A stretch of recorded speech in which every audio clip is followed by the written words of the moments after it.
मोक्षमार्गस्य नेतारं भेत्तारं कर्मभूभृतां ज्ञातारं विश्वतत्त्वानां वन्दे तद्गुणलब्धये वन्दे तद्गुणलब्धये.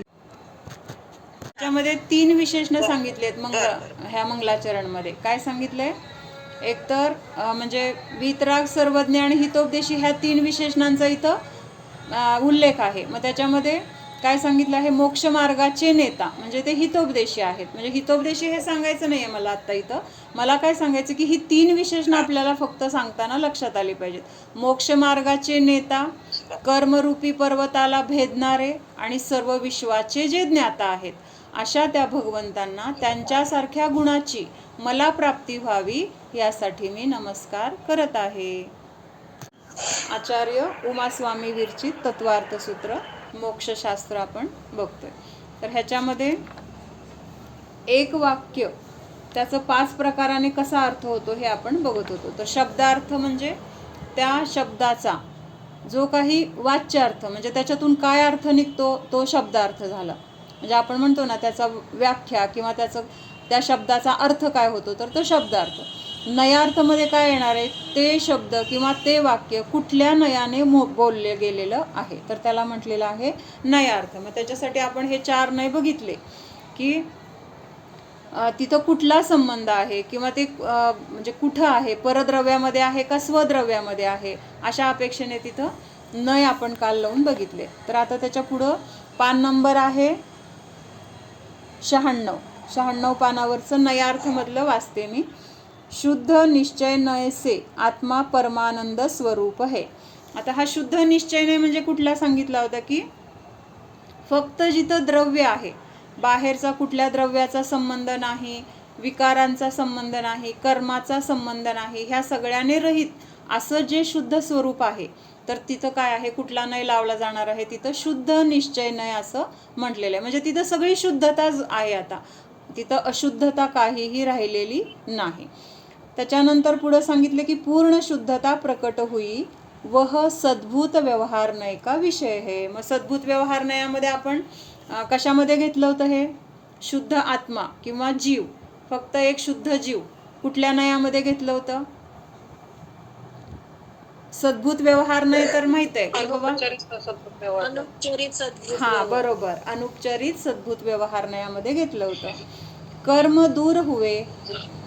आता कर्म दूर झाले, मग हे कर्म दूर झाले म्हणजे कुठला नाही येणार तिथं? जे कर्म जीवाच्या सोबत होते किंवा जीवाच्या क्षेत्रामध्ये होते ते कर्म दूर झाले, मग तिथं कुठला न येणार?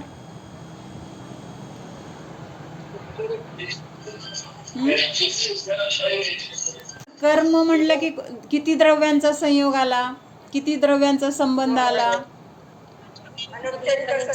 अनुपचरित असद्भूत मध्ये आलं. कारण ते कर्म पण शरीरासारखं जीवाच्या सोबत आहे.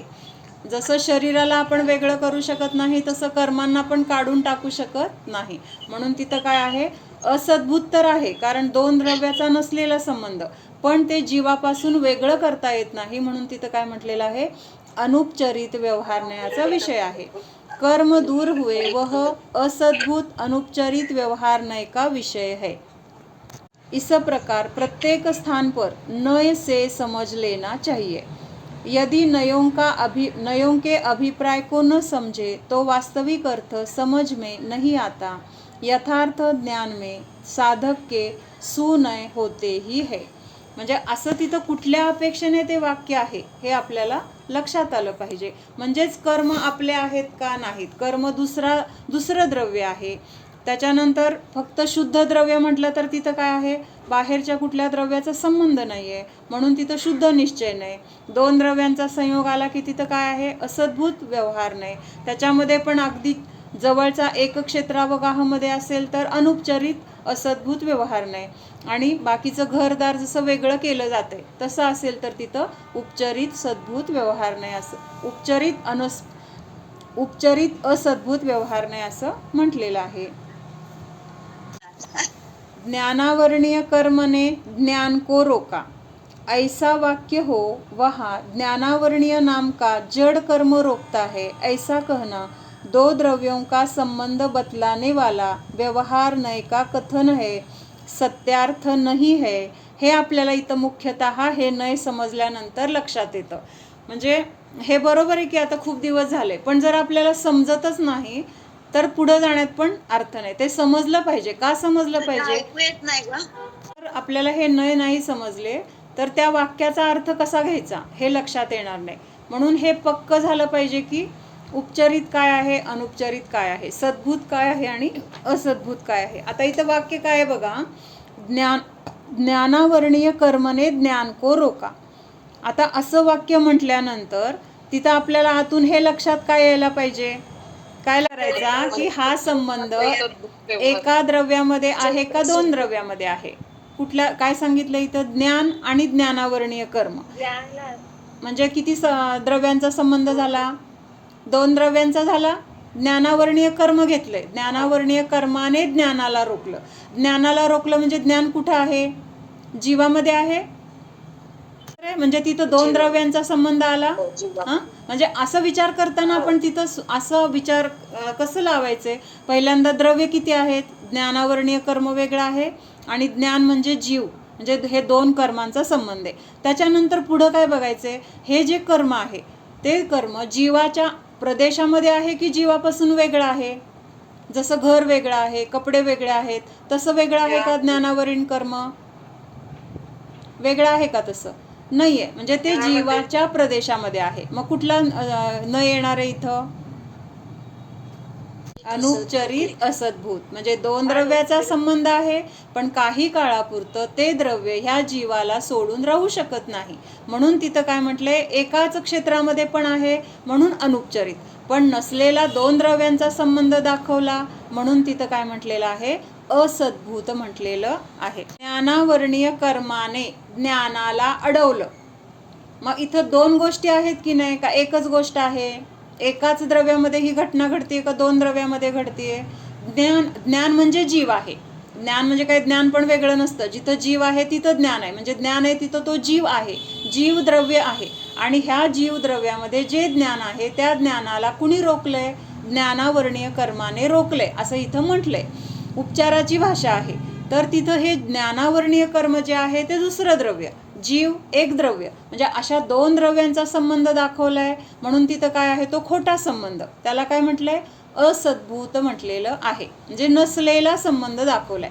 त्याच्या पुढे जाऊन काय सांगितलं की हे जे ज्ञानावर्णीय कर्म आहे ते आपण जसं आपले कपडे काढून ठेवतो किंवा आपले दागिने काढून ठेवतो, आपले पैसे जवळ असतात ते काढून ठेवतो, तसं हे कर्म काढून ठेवता येतं का?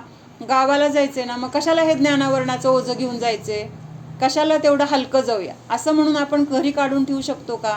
किंवा नकोच, हे मला फार त्रास देते म्हणून आपण काढून टाकून देऊया असं काढून टाकू शकतो का? नाही टाकू शकत.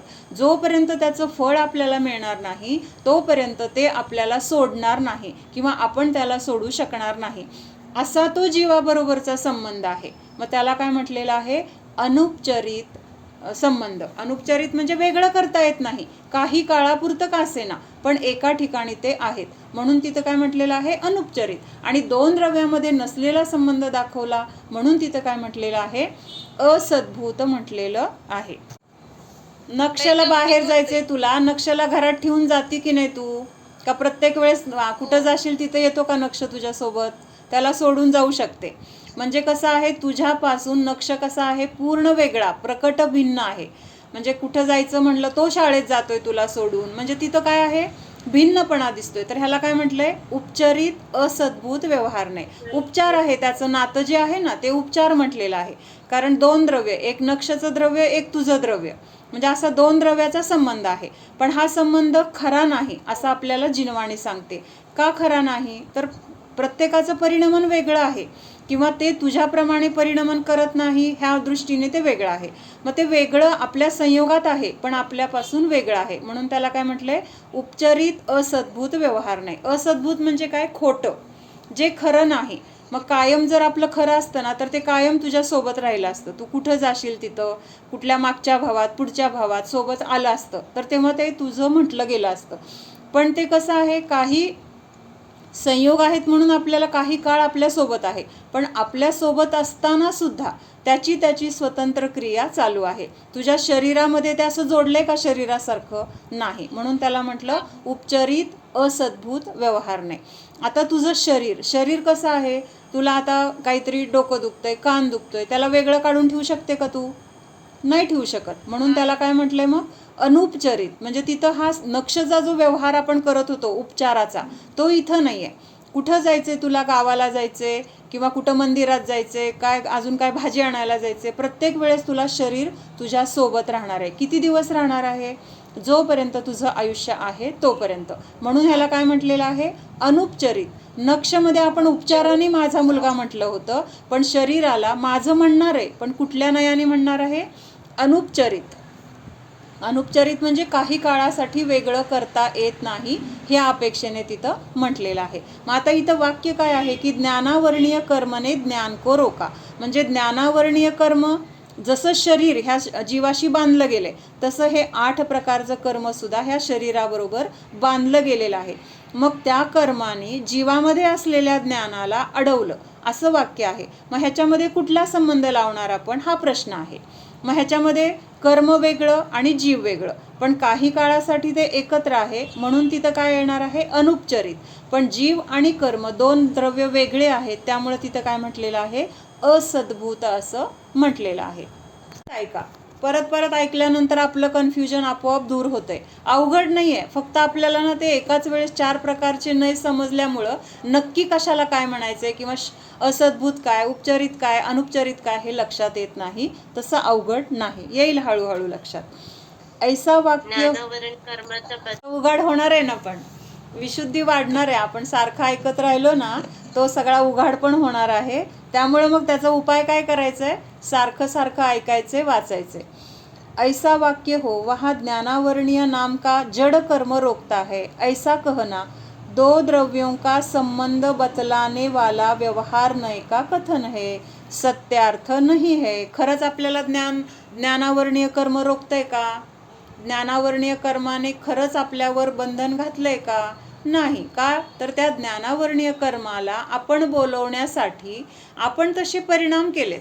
आपण जसं कुणाला तरी ज्ञान मिळवण्यामध्ये अडथळा केलाय, कोणीतरी शिकत असेल, शिकू दिलं नाहीये, किंवा तिथं काहीतरी चुकीचं सांगितलंय, म्हणजे असं वेगवेगळ्या प्रकाराने आपणच काय केले? परिणाम केलेत. आणि मग त्या ज्ञानावरण कर्मावर काय येतंय?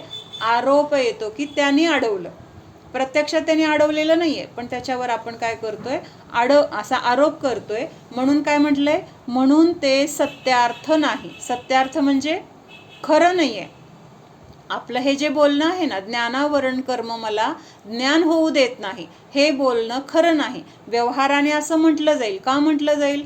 कारण ते ज्ञानावरण कर्म माझ्या संयोगामध्ये आहे किंवा त्याचं आवरण आहे, ह्या अपेक्षेने म्हटलं जाईल, पण त्यांनी ते काम केलेलं नाही. ज्ञानावर आवरण आणण्यासाठी तसे परिणाम आपण केलेत, आणि त्या परिणामाचं फळ म्हणून ते ज्ञानावरण कर्म आपल्या संयोगामध्ये आलेलं आहे, आणि आपलं आवरण, आपल्या ज्ञानावर तिथं काय आलेलं आहे? आवरण आलेलं आहे.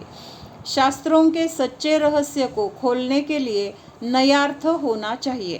मग हे शास्त्रामध्ये जे काही आपल्याला वाचणार आहे आपण, तर त्याच्यामध्ये काय सार आहे, त्याच्यामध्ये आपल्याला काय भाव आहे, हे समजण्यासाठी हे नय कळणं गरजेचं आहे. नयार्थ को समझे बिना चरणानुयोग का कथन भी समझ में नहीं आता. चरणानुयोग म्हणजे काय? तिथं सगळं काय आहे? तर बाहेर आचरण किंवा त्या आचरणाच्या दृष्टीने बोलणं, तसं कथन करणं, हेच आहे ना. शुभक्रिया, षटक्रिया केल्या मी आज. कुणी केल्या षटक्रिया? मी आज काय पूजा केली, पार्श्वनाथ भगवंतांचं अष्टक दिलं, मंदिरात गेलो, असं आपण बोलणार. चरणानुयोगाच्या अपेक्षेने ह्या क्रिया केल्या असं म्हणणार. पण हे म्हणत असताना तिथं नय काय लागणार? आपण ती क्रिया करणारे आहोत का? क्रिया दुसरी, म्हणजे काय आहे? क्रिया वेगळं आहे आणि माझे परिणाम वेगळे आहेत. म्हणजे तिथं काय आहे? शुभभाव झाले. हे शुभभाव कुठले आहेत? आपल्या स्वभावात आहेत का शुभभाव किंवा अशुभभाव? अनुपचरित, बरोबर आहे. कुठला आहे आता? एकाच द्रव्यामध्ये संबंध आहेत. ते शुभ परिणाम पण जीवाचेच आहेत, जीवानी केलेले आहेत किंवा जीवाच्या संयोगामध्ये दिसत आहेत. संयोगामध्ये म्हणल्यापेक्षा जीवाच्या अंतरंगामध्ये ते दिसत आहेत उत्पन्न झालेले, म्हणून तिथं काय आहे, एका द्रव्याचा संबंध आहे. म्हणून तिथं काय आहे, उपचरित सद्भूत व्यवहार नाही. उपचरित का, उपचरित का, तर शुभ क्रिया जीवाचा स्वभाव नाही, शुभ भाव जीवाचा स्वभाव नाही. तर तिथं ती क्रिया म्हणजे तिथं ते करण्याचे परिणाम, क्रिया म्हणजे बाहेर आपण ते अष्टद्रव्य चढवलं त्याला पूजा नाही म्हणायची. पूजा कशाला म्हणायचे, आपले अंतरंगातून जे परिणाम झालेत भगवंतांच्या भक्तीचे स्तुतीचे, तर ते परिणाम, त्या परिणामांचं इथं नयामध्ये लावायचंय. तर ते परिणाम म्हणजे काय आहेत, तर जीवाचा तो स्वभाव नाही आहे. तो स्वभाव असता तर मग आता सिद्ध भगवान पण पूजा करत बसले असते. सिद्ध भगवानांना पूजा करण्याचे भाव आहेत का, नाही आहेत. ह्या भावांचा तिथं काय झालेला आहे, नाश झालेला आहे. जर ते सिद्ध भगवंतांमध्ये नाहीत तर ते माझ्यामध्ये पण नाहीत. म्हणून ते काय आहेत, तो जीवाचा स्वभाव नाही, पण जीवामध्ये आढळले ह्या अपेक्षेने काय म्हटलेलं आहे, उपचरित सद्भूत व्यवहार नाही. कारण ते वेगळे होणार आहेत. आता आपल्या एक ते चोराचं उदाहरण लक्षात ठेवायचं, परफेक्ट लक्षात येतं ते समजलं की. चोर घरात आला होता म्हणून तिथं काय म्हटलेलं आहे, आमचा चोर.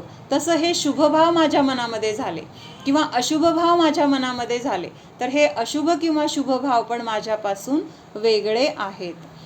म्हणून इथं सांगितलं की ह्या चरणानुयोगाचं कथन करताना तिथं कुठला नय आहे हे पण आपल्याला लक्षात आलं तर त्याचा अर्थ किंवा त्याचा भाव आपल्याला समजणार आहे. जहा गुरु का, तीन भाव याच्यामध्ये येणार आपले, औदयिक भाव, औपुषक, ते आत्ता इथं नाही लावायचं. आत्ता इथं तो विषय नको, जमलिंग होईल सगळं. ते आपण बघूया नंतर, त्यावेळेस पण नयाचं बघूया. पण अगोदर औपशमिक काय आहे, औदयिक काय आहे हे सगळं डिटेलमध्ये कळेल, तेव्हा हे नय लावले ना मग जास्त सोपं पडेल. आत्ता परत आधीच कन्फ्युजन आहे, परत त्याचं कन्फ्युजन होईल. तर इथं काय सांगितलं आता, जहाँ गुरु का उपकार मानने का कथन आए वहाँ समझना चाहिए गुरु परद्रव्य है, इसलिए वह व्यवहार का कथन है, वह असद्भूत उपचरित व्यवहार नय है. म्हणजे गुरूंना नमस्कार केला म्हणजे गुरूंनी मला शिकवलं असं तिथं आपण म्हणतोय. म्हणजे गुरु कसे आहेत, परद्रव्य म्हणजे दुसरं द्रव्य. परद्रव्य म्हणल्यापेक्षा जीवद्रव्य वेगळं, म्हणजे मला शिकवलंय मी द्रव्य एक, आणि गुरूंनी शिकवलंय ते द्रव्य एक, म्हणजे दोन द्रव्याचा संबंध. मग तिथं दोन द्रव्याचा संबंध कसा आहे, तर गुरु पूर्ण प्रकट भिन्न आहेत माझ्यापासून. गुरूंचं अस्तित्व वेगळं आहे, माझं अस्तित्व वेगळं आहे, पण गुरूंकडून ते शिकलं, त्यामुळे तिथं गुरूंवर काय आपण आरोप केला, गुरूंनी मला शिकवलं. पण हे कथन कसं आहे मग, असद्भूत. असद्भूत का म्हटलंय, दोन द्रव्यांचा संबंध आहे. दोन द्रव्यांचा संबंध खरा नसतो म्हणून नसलेला संबंध दाखवला. दोन द्रव्यांचा म्हणून असद्भूत म्हटलं. आणि तिथं व्यवहार चालण्यासाठी आपण गुरूंना तिथं वंदन करतोय, गुरूंना तिथं काय म्हणतोय की उपकार मानतोय. तर हे सगळं कशाने, उपचरित असद्भूत व्यवहार नयाने असं बोललं जाणार आहे.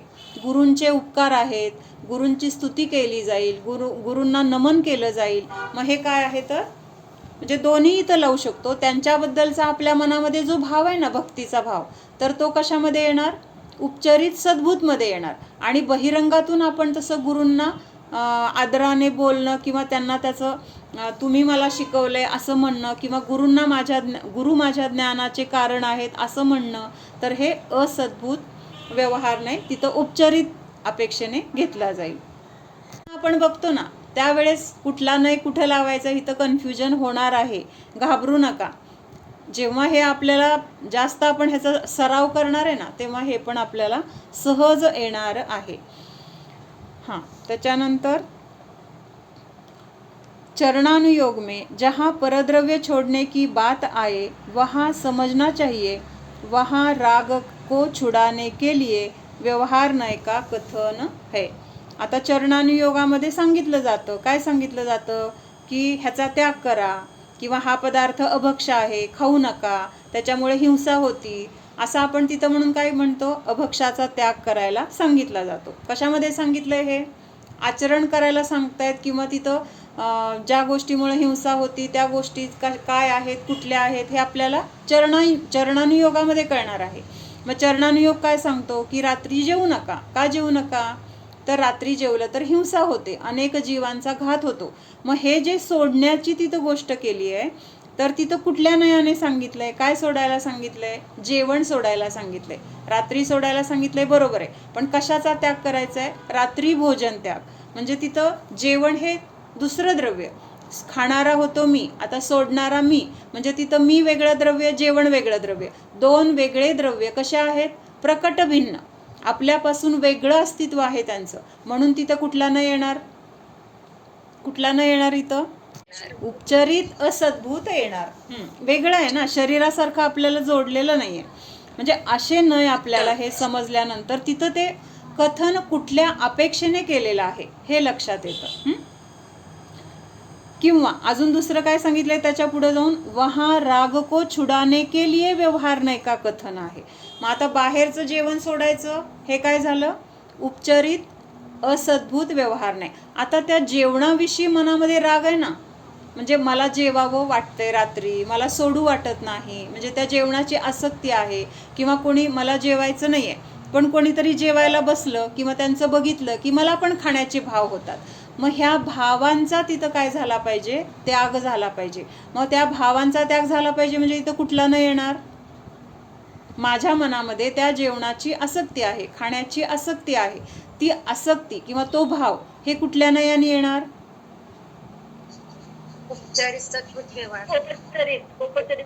बरोबर, उपचरित सद्भूत. मनामध्ये भाव आलाय ना, म्हणजे माझ्याच द्रव्यामध्ये उत्पन्न झालाय पण माझा नाही, म्हणून तिथं उपचरित सद्भूत व्यवहार नाही म्हटलेला आहे. प्रवचन सार में शुद्धता और शुभ राग की मित्रता कही है, किंतु वास्तव में वहाँ उनके मित्रता नहीं, राग तो शुद्धता का शत्रु ही है, किंतु चरणानुयोग के शास्त्र में वैसे कहने की पद्धति है और वह व्यवहार नय का कथन है. आता प्रवचन सार मध्ये काय सांगितले? शुभ भाव आणि शुद्ध भाव ह्या दोघांची मैत्री आहे, म्हणजे व्यवहार आहे. म्हणजे आता हे चरणानुयोगाच्या अपेक्षेने वेगळं बोलत जाईल, किंवा चरणानुयोगाच्या अपेक्षेने जे बोललेलं आहे त्याला कर्णानुयोग मानणार नाही, त्याला खरं म्हणणार नाही. म्हणजे असं प्रत्येक अनुयोगाचं काय आहे तर स्वतंत्र त्यांचं बघण्याचा दृष्टिकोन आहे. मग आता प्रवचन सारमध्ये काय सांगितले की शुद्ध भाव आणि शुभ भाव ह्यांची मैत्री आहे असं सांगितलं. मग तिथं अपेक्षा काय झाली? आता कुठला नाही लागणार? तिथं काय सांगितलंय? शुद्ध भाव आणि शुभ भाव.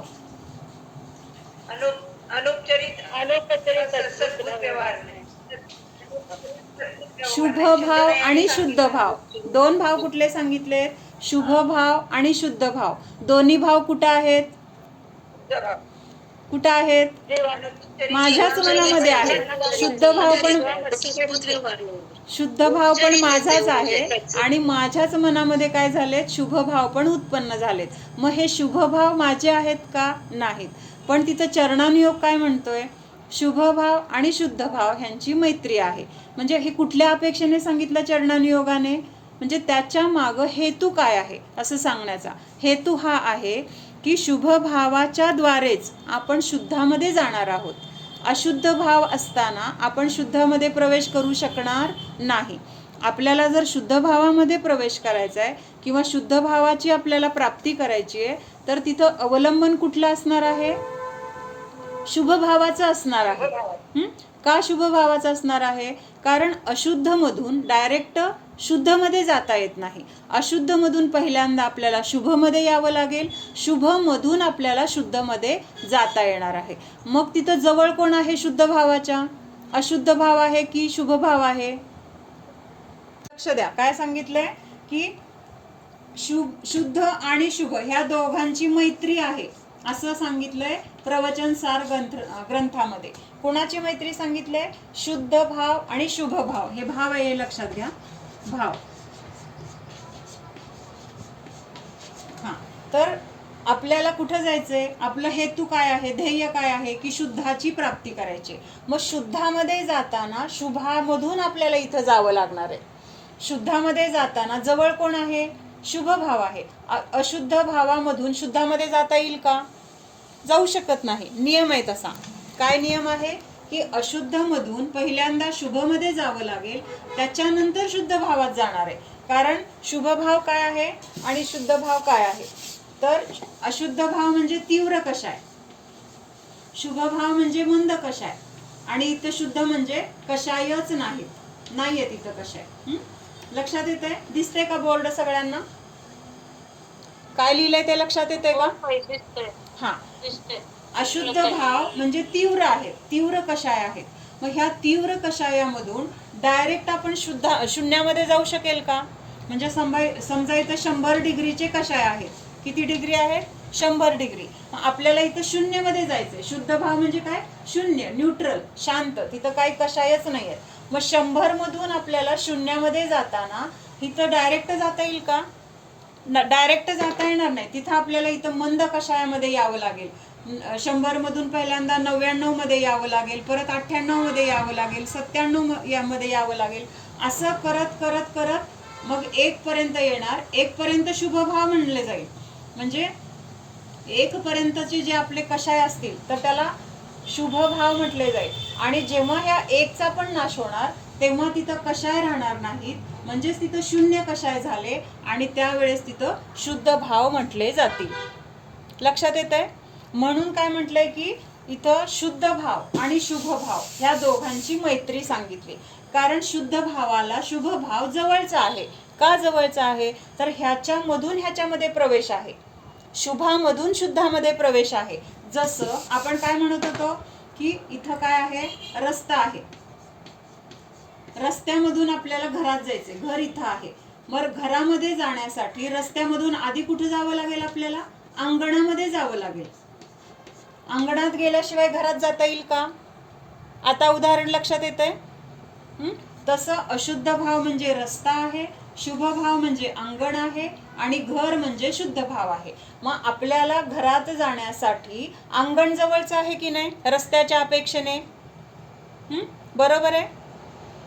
म्हणून सांगितलं की ह्या घराची आणि अंगणाची रस्त्याच्या अपेक्षेने मैत्री म्हटलीये. खरं तर हे सुद्धा 2 गोष्टी वेगळ्या आहेत. कारण अंगणाचं क्षेत्र वेगळं आहे, घराचं क्षेत्र वेगळं आहे. अंगणाचं द्रव्य वेगळं आहे, घराचं द्रव्य वेगळं आहे. पण तरी पण काय म्हटलेलं आहे? अशुद्ध भावाच्या अपेक्षेने शुद्ध भाव शुभाला जवळचा आहे किंवा शुभ भाव शुद्धाला जवळचा आहे, म्हणून तिथं त्यांची मैत्री आहे असं म्हटलेलं आहे. ठरवलं माहिती का? मला डायरेक्ट घरातच जायचंय, अंगणात जायचं नाही. मी जाऊ शकते का? असं नाहीच जाऊ शकणार. तसं किती जरी म्हटलं अशुद्ध भावातून मला शुद्धात जायचंय, जाऊ शकणार नाही. मध्ये आपल्याला शुभ भावाचं अवलंबन घ्यावं लागेल. शुभ भावाचं अवलंबन म्हणजे काय आहे? कषायांची मंदता झाल्याशिवाय आपल्याला शांतीमध्ये म्हणजे शुद्ध भावामध्ये जाता येणार नाही. त्याच्यासाठी इथं तीव्रता जी आहे अशुद्ध भावामध्ये, ती तीव्रता कमी होणं गरजेचं आहे. आणि ती तीव्रता कमी होणं म्हणजे शुभ भाव आहे. मग ह्या शुभ भावातून शुद्धात जाणं आपल्याला सोपं आहे. अनुयोगाचं कथन वेगळं आहे. प्रथमानुयोग, चरणानुयोग असं म्हणणार आहे ह्या दोघांची मैत्री आहे. पण हे कसं आहे? थोडं विश्रांती घेऊन आपण पुढे जाऊ शकतो. ती विश्रांती घेतली तर आणखीन आपण लवकर पोहोचू वगैरे, ह्या अपेक्षेने बरोबर आहे. हा, ठीक आहे. म्हणजे तिथं प्रवचनसार ग्रंथामध्ये असं सांगितलंय की ह्या दोघांची मैत्री आहे. पण खरं बघायला गेलं तर पुढे जाताना ह्या शुभ भावाला पण आपल्याला सोडावं लागणार आहे. त्याशिवाय आपल्याला आपल्या आत्मस्वरूपाची प्राप्ती होणार नाही. म्हणजे असं जरी सांगत असले तरी सुद्धा आपण काय समजून घ्यायचंय की शुभ भाव सुद्धा हेय आहेत. नाही आपण काय मग आता जे मतभेद आहेत ना ते असं एकांत करून झालेले आहेत. नाही शुभ भावानीच धर्म होतो, नाही शुभानीच निर्जरा होते. प्रवचन सार मध्ये सांगितलंय, काय सांगितलंय? मित्रता आहे दोघांची, मग त्या शुभ भावाला हेय कसं म्हणताय? असं तिथं काय होतंय? न समजल्यामुळे हे वाद आहेत. लक्षात येते का? का असे मतभेद आहेत? खूप महत्वाचं आहे बरं का हे. नय समजून जर आपल्याला आले तर आपले हे समजून घेण्याची आपली शक्ती किंवा आपली दृष्टी बदलते आणि तिथं त्या बोलण्याचा भाव काय आहे हे लक्षात येतं. आता प्रवचन सारांमध्ये असं का सांगितलंय की आपल्याला शुद्धामध्ये जाताना शुभाचं अवलंबन लागतंय किंवा शुभ भाव तिथं आहे म्हणून तिथं त्या जवळ असल्यामुळं किंवा शुभातून शुद्धात जायचं ह्या अपेक्षेने मैत्री म्हटले. पण ज्या क्षणी शुद्धात जाणार आहे त्या क्षणी तिथं शुभाचं अवलंबन सुटणार आहे. आपण घरामध्ये प्रवेश केल्यानंतर अंगण राहणार आहे का? अंगणाचा संबंध संपला, आता घरात प्रवेश केलाय आपण. मग घरात प्रवेश करेपर्यंत तिथं ते अंगण पण आपल्याला काय आहे ऐकू शकता, तिथं सगळं तुम्हाला क्लिअर ऐकायला मिळेल. आज नेटचाच प्रॉब्लेम आहे, कारण सगळ्यांच्या तक्रारी आहेत आणि मला पण सकाळी यूट्यूब वगैरे चालू होत नव्हतं लवकर. ठीक आहे. हां, तर तिथं हे समजून घ्यायचंय की जोपर्यंत आपल्याला शुद्ध भाव प्रकट होत नाही, आत्म्याची प्राप्ती होत नाही, तोपर्यंत तिथं शुभ रागाचं महत्त्व आहे. पण एकदा शुद्धता प्रकट झाली की ते शुभ भावाचं पण तिथं अस्तित्व आपल्या स्वरूपामध्ये राहणार नाही. कारण जर आपण त्या शुभ भावामध्येच राहायचं म्हटलं तर आपल्याला आपल्या घरामध्ये प्रवेशच करता येणार नाही. त्या शुभ भावाला जर आपण तेच चांगलं आहे, तेच योग्य आहे, तेच करण्यासाठी गरजेचं आहे असं म्हणून शुभक्रिया जर आपण करत बसलो, फक्त उपवास तापास करत बसलो आणि स्वतःच्या आत्म्याला जर जाणलं नाही, तर तिथं तो शुभभाव आपल्यासाठी शत्रुत्वाचं काम करतोय. कळतंय का? लक्षात येते का? जर मी घराला महत्त्व न देता अंगणालाच महत्त्व दिलं, अंगणामध्येच थांबले, माझं अंगण म्हणून, तर मला घरामध्ये जे काही मला मिळणार आहे, माझ्या सुखसोयी असतील, माझे खाण्याचे पदार्थ असतील, माझे कपडे, माझं धन, त्या सगळ्या गोष्टीपासून मी वंचित राहणार आहे. म्हणून कुठल्या गोष्टीला किती महत्त्व द्यायचंय हे आपल्याला लक्षात आलं पाहिजे आणि त्याच्यासाठी हे नय गरजेचे आहेत. म्हणून सांगितलंय एका अपेक्षेने.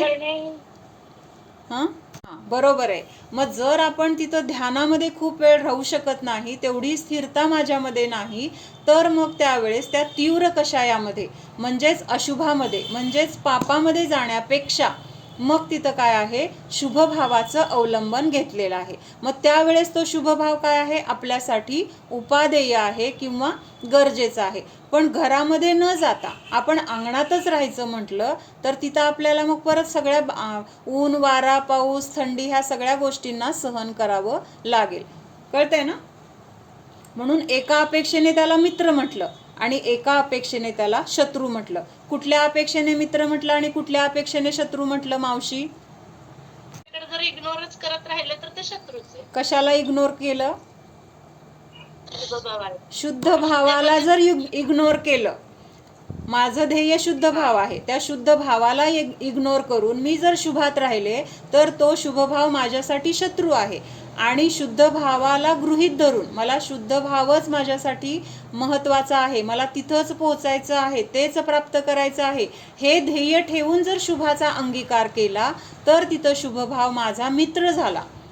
अपेक्षा लक्षात घ्या. ह्याच अपेक्षा आपल्याला ह्या नयाच्या द्वारे लक्षात येतात. कुठं कुठल्या अपेक्षेने सांगितलंय, कुठं कुठला भाव घ्यायचा आहे, कुठल्या नयाने ते वाक्य आहे. ठीक आहे. अशुभ से बचने के लिए शुभ राग निमित्त मात्र मित्र कहा. उसका भावार्थ तो यह है कि वह वास्तव में वीतरागता का शत्रु है, किंतु निमित्त बताने के लिए व्यवहार नय द्वारा ही ऐसा कथन है. व्यवहार नय द्वारा ऐसा ही कथन है. पण बोलताना तिथं असं सगळं निमित्ताच्या अपेक्षेने बोलावं लागतं किंवा तिथं प्रत्यक्षात जसं नाही तसं सांगावं लागतं. म्हणजे हे काय आहे तर व्यवहार नयाचं कथन आहे. आपल्या घरामध्ये काही कामगार आहे, त्या कामगाराकडून आपण कशासाठी कामगार ठेवलाय की आपल्या घरामधलं काम करून घेणं हे आपलं ध्येय किंवा हेतू आहे. आणि ते काम न करून घेता त्याला नुसतं खायला प्यायला घातलं, त्याला टी व्ही बघायला बसवलं, त्याला काहीतरी मनोरंजनाचं त्याचं चाललंय तसं त्याला करू दिलं, तर त्या गड्याचा आपल्याला फायदा आहे का? फायदा आहे का? त्याच्याकडून जर मी माझं काम करून घेतलं तर तो गडी माझ्यासाठी उपयोगी. आणि जर त्यांनी त्याच्या फायद्यासाठी त्याला जे पाहिजे तसंच त्याला करू दिलं, काय पाहिजे, मला आत्ता झोपायचंय, बरं झोप, तुला मला काय खायला द्या, खायला दिलं, मला चहा करून द्या, चहा करून दिलं, मी जरा फेरफटका मारून येतो, मारून ये, हे सगळं करताना घरातलं काम पडलं की तसंच. मग त्या गड्याचा आपल्याला उपयोग आहे का? काहीच नाही आहे. म्हणून त्याचा उपयोग आपल्याला कधी म्हटला जाईल, जर माझ्या घरातलं काम वेळच्या वेळेला त्यांनी व्यवस्थित केलं तर त्याचं काय आहे, मला उपयोग आहे, तर तो माझा मग मित्र म्हणजे उपयोगी झाला. आणि जर तिथं ते काम न करता बाकीच्याच गोष्टींना महत्त्व दिलं तर तो माझ्यासाठी काय आहे, उपयोगी नसून उलट त्याचं काम मला पडलं उलट. त्याला दे, खायला दे, त्याला काहीतरी करून दे, त्याला काय पाहिजे ते दे, ह्याच्यामध्ये आपण उलट अडकलं गेलो. म्हणून त्यावेळेस तो आपला कोण झाला? शत्रू. शत्रू म्हणजे तशी भावना घेऊ नका, बिनउपयोगी असं समजा. भाव लक्षात घ्या.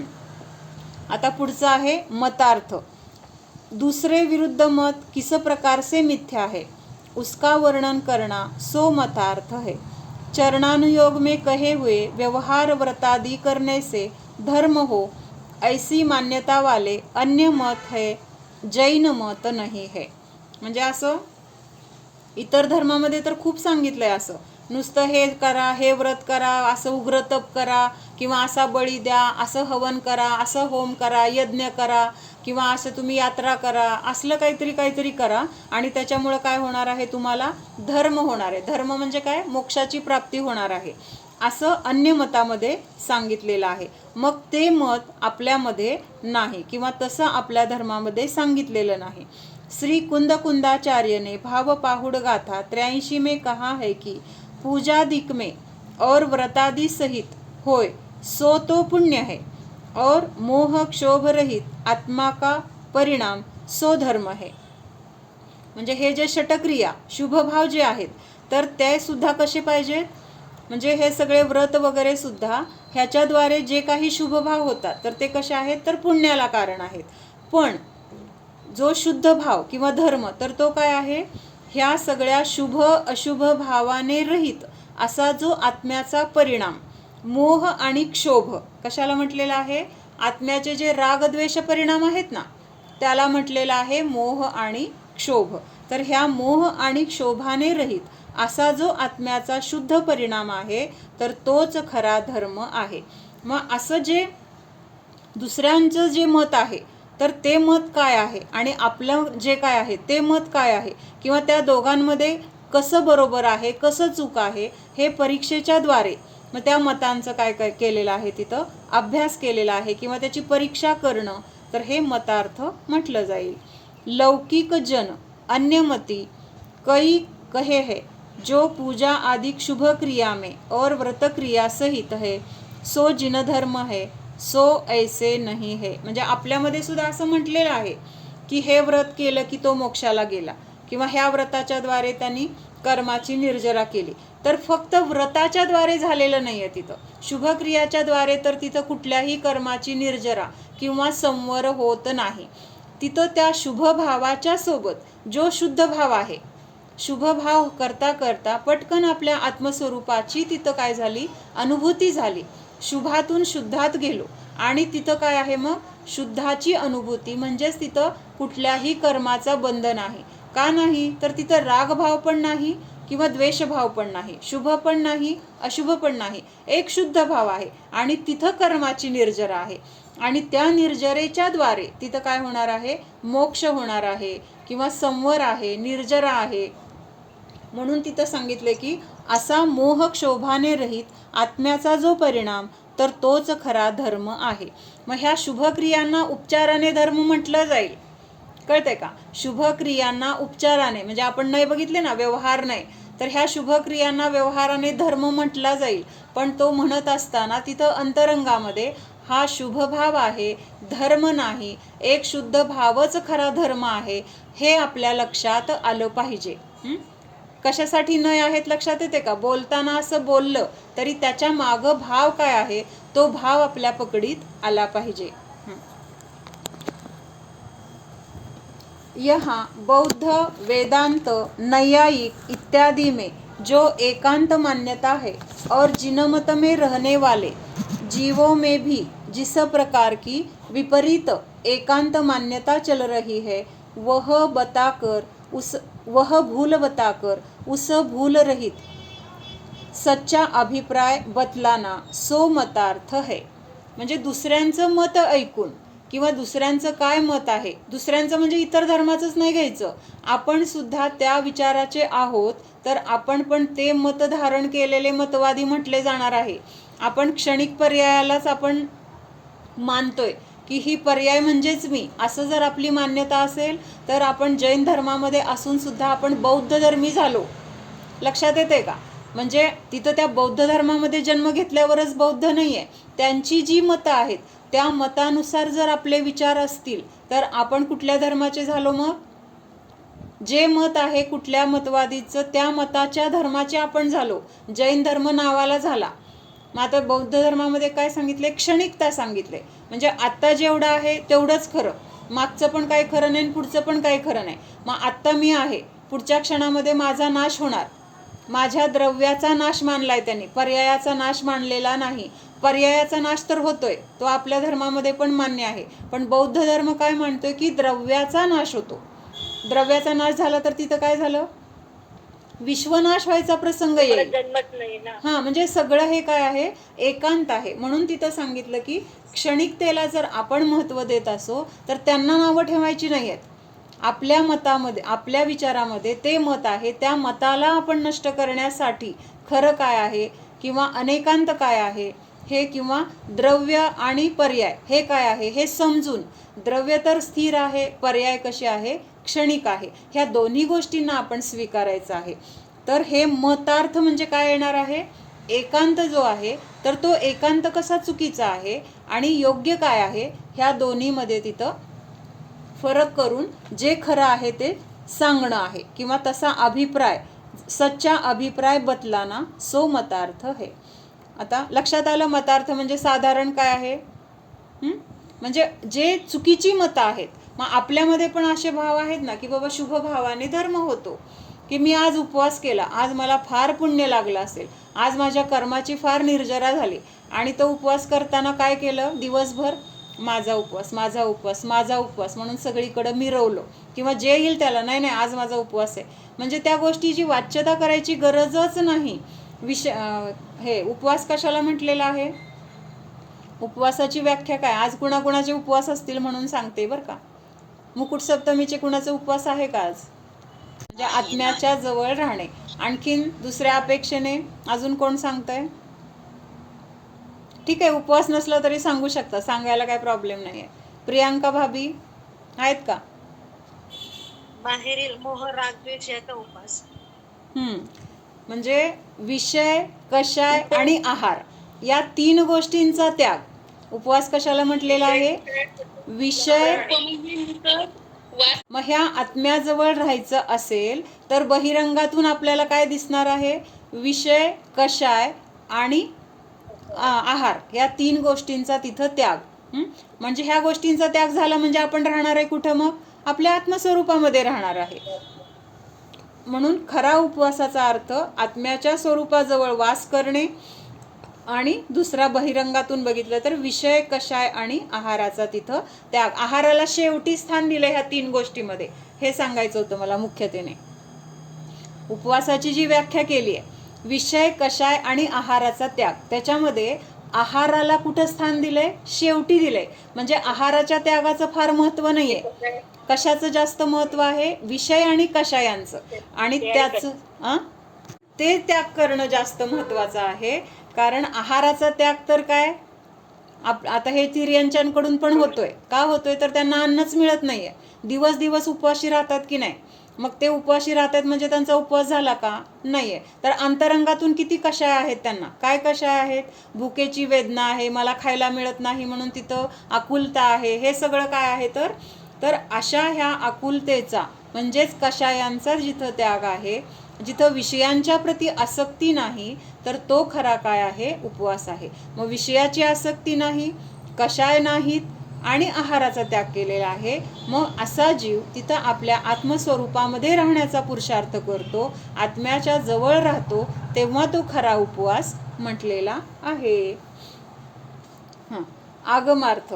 जो सतशास्त्र में सिद्धांत में कहा हो उसके साथ अर्थ को मिलाना सो आगमार्थ है. म्हणजे जे शास्त्रामध्ये सांगितलेलं आहे त्याचा जसा सांगितलाय तसाच अर्थ घेणं, तर हे काय आहे? आगमार्थ. आगमामध्ये सांगितलेल्या तत्वाचा जो अर्थ आहे तर तो अर्थ जसा आहे तसा घेणं आगमार्थ झालं.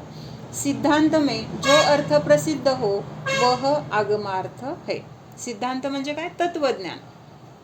तर त्याच्यामध्ये जे सांगितलेलं आहे त्याचा अर्थ समजून घेणं हा आगमार्थ आहे. आता भावार्थ. तात्पर्य अर्थात इस कथन का अंतिम अभिप्राय सार क्या है. मग हे एवढं सगळं आपण सगळं बघितलं तर ह्याच्यातून आपल्याला आता गाभा काय आहे, काय आहे. सगळं नारळ आणला, मग नारळ आणला तर त्यातलं सगळा नारळ ग्रहण करायचं आहे का. वरचं ते काय आहे केशर काढून टाकायचे, त्याची शेंडी काढून टाकायची आहे. त्याच्यानंतर फोडल्यानंतर त्याच्यावरचं कव्हर काढून टाकायचे आणि आतला जो गाभा आहे काय खोबरं आहे तर त्या खोबऱ्याशी आपल्याला मतलब आहे. मग आता हे सगळं समजून त्याच्यातून मला ग्रहण करण्यायोग्य काय आहे तर हे समजून घेणं, तर ह्याला भावार्थ असं म्हटलेलं आहे. तात्पर्य अर्थात इस कथन का अंतिम अभिप्राय सार क्या है कि परमात्मरूप वीतरागी त्रिकाली आत्मद्रव्य ही उपादेय है. काय सांगितलंय. परमात्मरूप म्हणजे जे उत्कृष्ट आत्म्याचं स्वरूप आहे तर ते कसं आहे वीतरागी आहे. कुणाचं वीतरागी आहे स्वरूप. वीतरागी स्वरूप कुणाचं आहे बघायचंय. माझं स्वरूप हे सगळं जरी कर्म आहेत, रागद्वेष आहेत, परिग्रह आहे, सगळे कर्माचे उदय आहेत, हे सगळे असले तरी हे सगळं सोडून आता गाभा काय आहे की मी कसा आहे तर उत्कृष्ट आत्मा, रागद्वेषाने रहित, तिन्ही काळामध्ये ज्याचं अस्तित्व सत आहे, ज्याचा कधीही नाश होत नाही, असं ते आत्मद्रव्यच मला उपादेय आहे. उपादेय म्हणजे माझ्यासाठी महत्त्वाचं आहे, ग्रहण करण्यायोग्य आहे, त्याचाच आश्रय घेण्यायोग्य आहे. म्हणजेच ह्याचा दुसरा अर्थ काय होणार की हे सोडून म्हणजे माझं आत्मद्रव्य सोडून मला अन्य परद्रव्याच्या आधाराची किंवा त्यांचा आश्रय घेण्याची किंवा त्यांच्या आधाराने राहण्याची, त्यांना उपादेय मानण्याची गरज नाही. ते माझ्यासाठी उपादेय नाहीत. हे आपल्याला ह्या सगळ्यामधून लक्षात येते. कळतंय का. म्हणजे भेद कसा केला समजून घेतलं.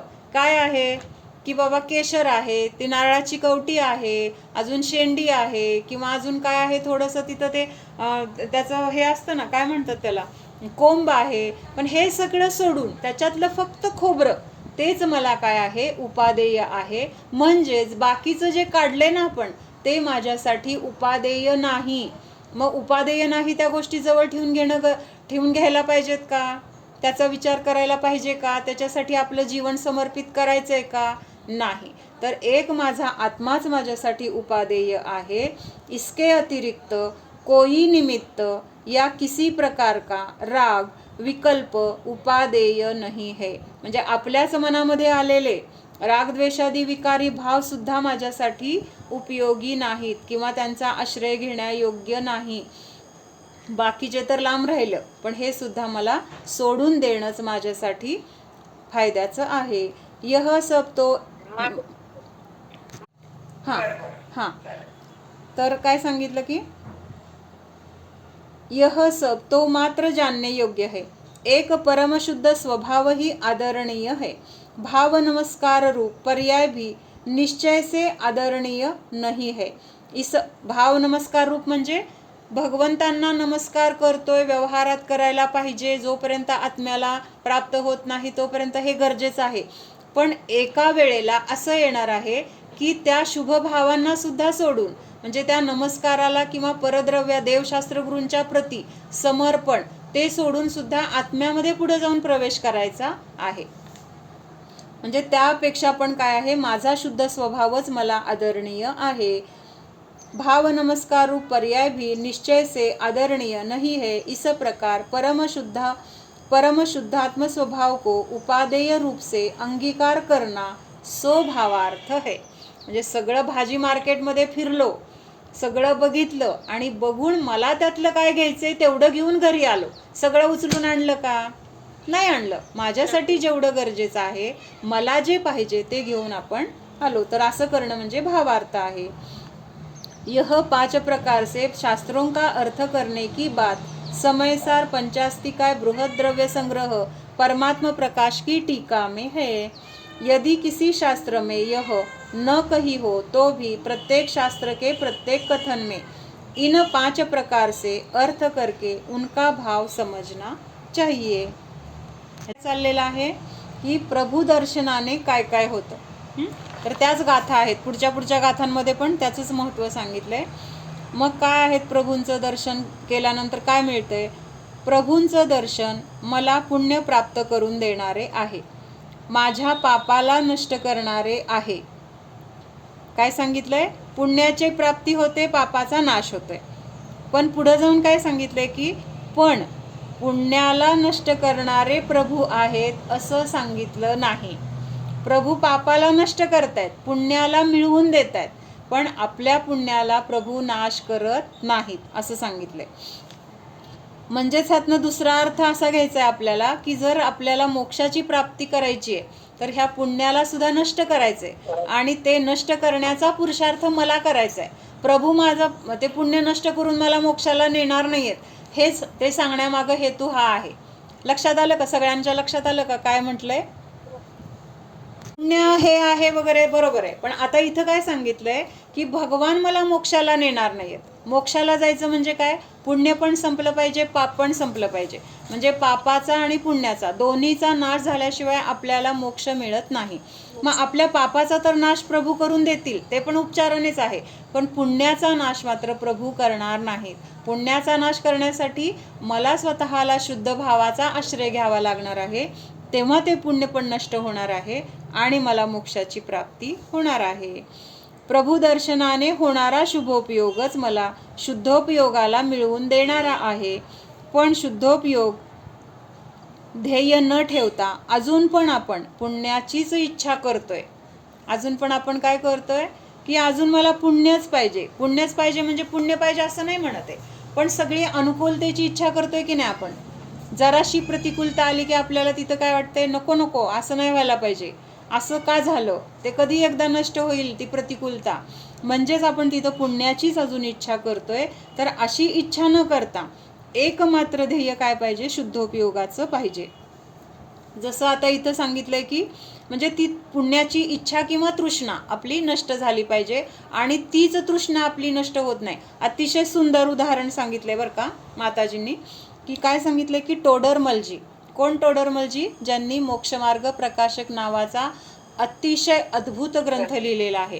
तर ते ग्रंथ लिहिणारे हे पंडित, तर ते काय करत होते? त्यांचा व्यवसाय होता टोप्या विकण्याचा. टोप्यांचं दुकान होतं त्यांचं, आणि अख्ख्या त्या गावामध्ये त्यांचं एकच टोपीचं दुकान होतं. तरीसुद्धा त्यांचा नियम काय होता? ₹1.25 माझा फायदा झाला, दिवसभरात जी काही विक्री होणार आहे त्या विक्रीतून ₹1.25 एवढा नफा झाला की ते काय करायचे? दुकान बंद करून घरी जायचे. मग आता दुकान उघडलं आणि समजा 12-1 पर्यंतच त्यांचा ₹1.25 फायदा झाला, लगेच ते दुकान बंद करून दिवसभर ते परत उघडणारच नाहीत. आजचं माझं जेवढं मला पाहिजे होतं तेवढा फायदा मला मिळाला. म्हणजे इतकं त्यांचं काय होतं तर म्हणजे तृष्णा नव्हती, इच्छा नव्हती की मला अजून पैसे मिळावेत, काय अजून दिवसभर थांबले तर अजून ₹5 म्हणजे तेव्हाचा ₹1.25 म्हणजे खूप मोठं आहे. आता ₹1.25ची किंमत धरायचं नाही आहे. मग तरी ते थांबले तर त्यांना आणखीन मिळालं असतं, पण त्यांचं काय होतं? समाधान, बस एवढंच मला काय आहे, बस आहे, माझ्या गरजा ह्याच्यातून भागतायत, म्हणून ते काय करायचे? लगेच बंद करून जायचे. ही गोष्ट राजाच्या कानावर गेली. तेव्हा राजेशाही होती ना. मग राजाला कळलं की टोडरमलजी काय करतायत की ₹1.25 फायदा झाला की ते घरी जात आहेत. मग त्यांनी काय केलं? परीक्षा घ्यायची ठरवली. म्हटलं ना, म्हणजे आपण जे काही करतो ना, किती जरी चांगलं करत असलो, नियम वगैरे, तर ते परीक्षा घेण्याचे प्रसंग प्रत्येकाच्या जीवनामध्ये येतात. मग त्यांच्या जीवनामध्ये काय प्रसंग आला? राजाने सांगितलं, दरबारामध्ये जेवढे कोणी लोक येणार प्रत्येकाने टोपी घातल्याशिवाय यायचं नाही. जो कोणी टोपी न घालता येईल त्याला काय केलं जाईल? तिथं दंड केला जाईल. आता त्यांनी असं केल्यानंतर काय झालं? आता प्रत्येकजण टोपी आणायसाठी त्या दुकानात गेले, आणि दुकान तर गावात एकच आहे, म्हणजे जाणार कुणाकडे? टोडरमलजीकडे. मग गेले दुकानात. आता त्यांचं एक पहिल्या अर्ध्या तासातच त्यांचा ₹1.25 फायदा पूर्ण झाला. मग आता तिथं नाही द्यावं, टोपी नाही द्यावं तर काय होणार? त्या लोकांना राजा दंड करणार. म्हणजे तिथं पण त्यांनी माणुसकी किंवा तिथं त्या जीवांच्या प्रती दया किंवा त्यांना काही त्रास होणे ही भावना कशी होती? मग जर आपण ₹1.25पेक्षा जर आपण विकत राहिलो तर जास्त फायदा होईल, मग त्याच्यापेक्षा फायदा पण मला नफा जास्त नको आहे, आणि त्या लोकांना पण शिक्षा नाही झाली पाहिजे. मग त्यांनी मधला मार्ग काय काढला की आलेल्या भावामध्ये सगळ्या टोप्या विकल्या.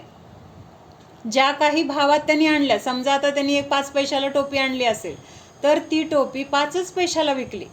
म्हणजे त्यांचा 1.25 रुपयाचा फायदा तेवढाच झाला, त्याच्यामध्ये तिथं वाढ झाली नाही आणि त्या लोकांना तिथं शिक्षा पण झाली नाही. म्हणजे राजाने असं विचार केला ना, बघू आता हे काय करतायत. तर तिथं राजाने काय, मग राजाला काय म्हणजे लक्षात आलं की किती दृढ आहेत ते, म्हणजे तेवढ्या कमाईमध्ये ते संतुष्ट आहेत, त्यांना आणखीन कमाईची अपेक्षा नाही. म्हणजे सगळी गर्दीच गर्दी पडली किंवा तिथं सगळ्या त्यांच्या टोप्यांना तिथं एका दिवसात जरी गिराईक येत असलं तरी पण त्यांनी तिथं स्वतःचा फायदा होतोय म्हणून त्याचं मिळतंय तर घ्या असे तिथं त्यांचे भाव राहिले नाहीत. त्याच्यानंतर आज काय आहे, पार्श्वनाथ भगवंतांचं मोक्ष कल्याणक आहे. मोक्ष कल्याणक म्हणजे आजच्या दिवशी पार्श्वनाथ भगवंतांचे द्रव्यकर्म, नोकर्म आणि भावकर्म सगळं काही झालेलं आहे, संपून गेलेलं आहे आणि ते पूर्ण शुद्ध सिद्ध अवस्थेला प्राप्त झालेले आहेत. मग आजच्या दिवशी काय सांगितलंय की 4 प्रकारचे मंगल, द्रव्यमंगल, क्षेत्रमंगल, कालमंगल आणि भावमंगल. द्रव्यमंगल झालं म्हणजे प्रभूंचं द्रव्य मंगलतेला प्राप्त झालं. मंगलतेला प्राप्त झालं म्हणजे सगळं अशुद्धता नष्ट झाली. शुद्धता हीच काय आहे, मंगलता आहे किंवा तिथं पूर्ण सुखाची प्राप्ती झाली म्हणून त्यांचं द्रव्य मंगल झालं. ज्या क्षेत्रावर हे मंगल झालं, कुठं झालंय हे मंगल, कुठं झालंय, सम्यक शिखरेवर. मग ते क्षेत्र मंगल, तिथली ती भूमी पवित्र झाली, ती भूमी मंगल झाली. त्या भूमीच्या आश्रयाला गेल्यानंतर किंवा त्या भूमीला वंदन केल्यानंतर आपल्या पण पापाचा नाश होतो म्हणून ते क्षेत्र पण कसं आहे, मंगल झालं. कालमंगल म्हणजे आजच्या दिवशी प्रभू मोक्षाला गेले म्हणून आजचा दिवस काय म्हटला जातो, कालमंगल म्हटला जातो. लक्षात येते ना, आजच्या दिवशी. त्याच्यानंतर भावमंगल. भावमंगल म्हणजे ज्या परिणामांच्या द्वारे काय झाले, प्रभूंना मोक्षाची प्राप्ती झाली तर ते परिणाम कसे आहेत तर भावमंगल असं म्हटले आहे. त्या परिणामांच्या द्वारे सगळं मंगलतेला प्राप्त झालेलं आहे. मग आपण आपल्यामध्ये लावायचं हे, माझं द्रव्य कसं आहे, द्रव्य स्वरूपाने मंगल आहे.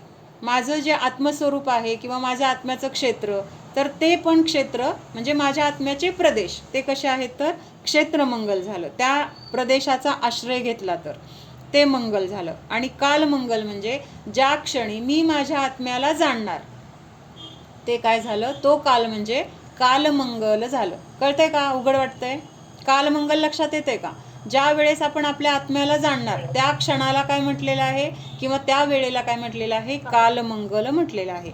आणि ते परिणाम माझ्या आत्म्याला जाणण्याचे जे परिणाम आहेत तर ते परिणाम म्हणजे भावमंगल असं म्हटलेलं आहे.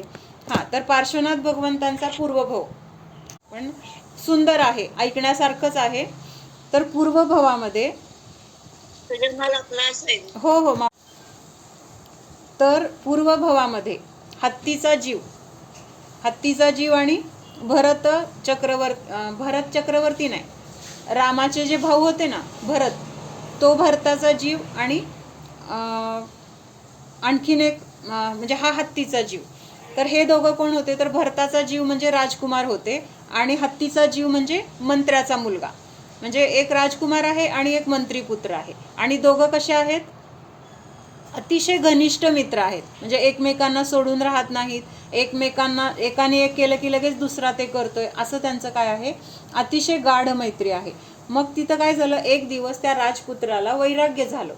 काय झालं, वैराग्य झालं व राजपुत्राने दीक्षा घेतली. ते बघून त्या मंत्रीपुत्राने पण काय केलं, दीक्षा घेतली. पण आता फरक कुठं आहे, परिणामांमध्ये फरक आहे. आतापर्यंत मित्र होते, एकमेकांच्या सानिध्यात राहत होते, पण आता दीक्षा घेतल्यानंतर ह्यांची साधना त्यांची दोघांची साधना वेगळी वेगळी चालू आहे. मग हे जे राजपुत्र वाले जे मुनी होते तर त्यांनी काय केलं, 4 महिन्याचा उपवास धारण केला, प्रतिमायोग धारण केला. आणि ते जे दुसरे मंत्रीपुत्र होते त्यांना काय ते शक्य नव्हतं म्हणून त्यांनी काय उपवास वगैरे केले नाहीत. मग आता हे 4 महिने हे जे मुनी होते तर ते कुठे होते, जंगलामध्ये. तिथं राहून त्यांनी 4 महिने साधना केली आणि 4 महिन्यानंतर त्यांचे उपवास तर संपले आणि साधना झाल्यानंतर ते काय झाले, प्रतिमायोग संपल्यानंतर ते जंगल सोडून ते दुसरीकडे विहार करून गेले. आता काय झालंय, हे जे मंत्रीपुत्रवाले मुनी होते मग ते मुनी काय झाले, योगायोगाने त्या जंगलाच्या जवळ जे गाव होतं त्या गावामध्ये आहाराला गेले. काय झालं लक्षात येते का सगळ्या? राजपुत्रवाले जे मुनी होते तर ते तर निघून दुसऱ्या गावात गेले किंवा दुसरीकडे त्यांचा विहार झाला. पण हे मंत्रीपुत्रवाले मुनी त्या गावात आहाराला गेले. आता आहाराला गेल्यानंतर त्या लोकातल्या गावांना खूप बहुमान झाला. काय बहुमान झाला? 4 महिने ह्यांनी उपवास केले, इतकी तपश्चर्या केली, किती उत्कृष्ट, कसं ह्यांचं म्हणजे स्वतःच्या ह्याच्यावर शरीरावर किंवा स्वतःच्या मनावर किती ताबा आहे किंवा कसं एवढं सगळं उत्कृष्ट साधना हे करू शकतात, असं सगळं करून त्यांचं खूप तिथं स्तुती गुणगान वगैरे त्यांनी केलं. आता काय चूक झाली आहे इथं? नाही आहे. उपवास धारण केलेले मुनी निघून गेले आणि हे मंत्रीपुत्रवाले मुनी होते, ह्यांनी उपवासच केला नव्हता. काय झालं? ते मुनी उपवास न केलेले मुनी आले होते आणि लोकांनी तर त्यांना काय माहित नाहीये की ह्या मुनींनी उपवास केलाय का त्यांनी, पण त्यांनी समजलं की ह्यांनी उपवास केलाय. आता तिथं चूक ही झाली की ते उपवास न करता सुद्धा त्या मुनींनी ती सगळी स्तुती, माझं कौतुक होतंय ना, मला त्यांनी समजलंय ना, मी 4 महिने उपवास केलाय, तर तिथं त्यांनी ते क्लिअर केलं नाही. काय क्लिअर केलं नाही? की मी नाही उपवास केलेले, ते मुनी वेगळे आहेत, मी उपवास केला नाही असं सांगितलं नाही त्यांनी.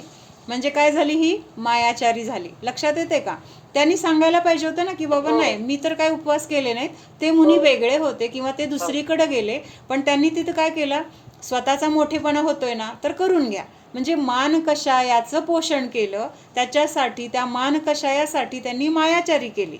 म्हणजे उपवास केलेले नसताना सुद्धा केलेल्यांचं क्रेडिट स्वतःला घेतलं त्यांनी. म्हणजे जरी लोकांनी कौतुक केलं तरी पण ह्यांनी सांगायला पाहिजे होतं की बाबा मी तो नाही आहे, मी कोण आहे तर मी वेगळे मुनी आहोत किंवा मी उपवास केलेले नाही. पण त्यांनी त्याच्यामध्ये मोठेपणा मानला, मान कषायाचा आणि मायाचारी केली आणि त्याचं फळ म्हणून ते हत्ती झाले.